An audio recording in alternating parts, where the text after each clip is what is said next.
it's Ryan from 2minutetennis.net, and in this video, I'm going to show you what you can copy from the Andy Murray forehand to help improve your forehand. First, take the racket back with both hands.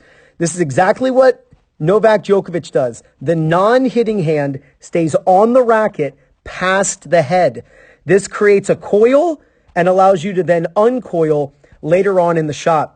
One of the ways I explain this to students is I actually stand next to them. So I'll draw this.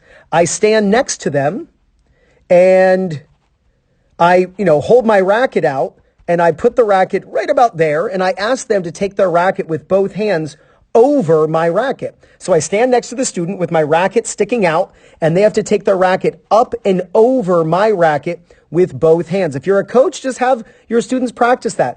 If you are a player and you're going to work on this, just imagine I'm next to you holding my racket out and you've got to take your racket up and over my racket. That begins the C swing, the letter C, in order to create racket speed. So you want to take the racket back up. If you take your racket down low, then the racket has to stop to then come back up to contact again. But use a circular swing and the racket actually gets to the contact, especially if a ball's coming in really fast, you can actually get to the contact faster because the racket can continue to accelerate throughout that circle.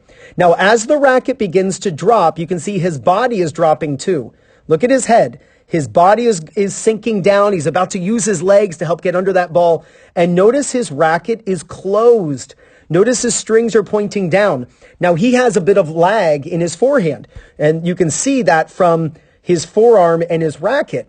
There's very little angle between his forearm and his racket, but notice here, he's going to start rotating his body, which is going to pull his hand forward, and the weight of the racket lags back. So now all of a sudden, he has a tremendous angle between his forearm and the racket, and the butt cap is pointing at the ball. So if you want to be loose enough to create lag, that's fine, but don't force this. Just be loose, bend in your legs, get down, get low. It'll help you get under the ball so you can hit topspin with a low to high swing. But be loose enough in your forearm that when your body starts to rotate, you can see his body rotating. His left hand is moving up and out of the way, just like Tommy Haas, just like Azarenka, where the hand is going up to, during the moment of, pre-contact and then contact. Be loose enough with your body that if the lag happens, great, but don't force this into existence. Most likely, if you force the lag, it's not going to be in your best interest. His strings are pointing down prior to contact. That's what then allows his strings to face forward when he strikes the ball. If you find that your racket's always facing up at contact, that's because your racket's not closing in the back. So make sure that you tilt your strings down prior to contact so that your strings face forward at contact. Now he's doing the classic low to high swing. Watch his racket. His racket's below contact. Now his racket's swinging up. That's what's going to put the topspin on the ball. It's going to spin the ball over the net. The ball's going to go up, but it's going to quickly dive down like there's almost extra gravity. That's the key to feeling consistent and feeling accurate and feeling confident. Get the racket below contact and brush. Yes, can you drive through topspin? Of course. Can you brush up more severely through topspin? Yes. You can vary the amount of spin you put on the ball. But the idea is close your racket prior to contact, below contact, and then swing up as you hit. And that's going to spin the ball up over the net. Notice his racket is up higher than his head. I don't want you to feel like the swing should be across after contact and wrap around your body.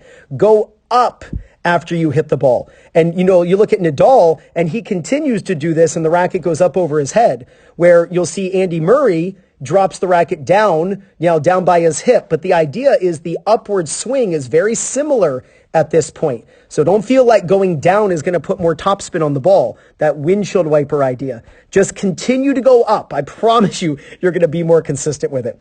So to have a forehand that's similar to Andy Murray, take the racket high up over my racket with both hands.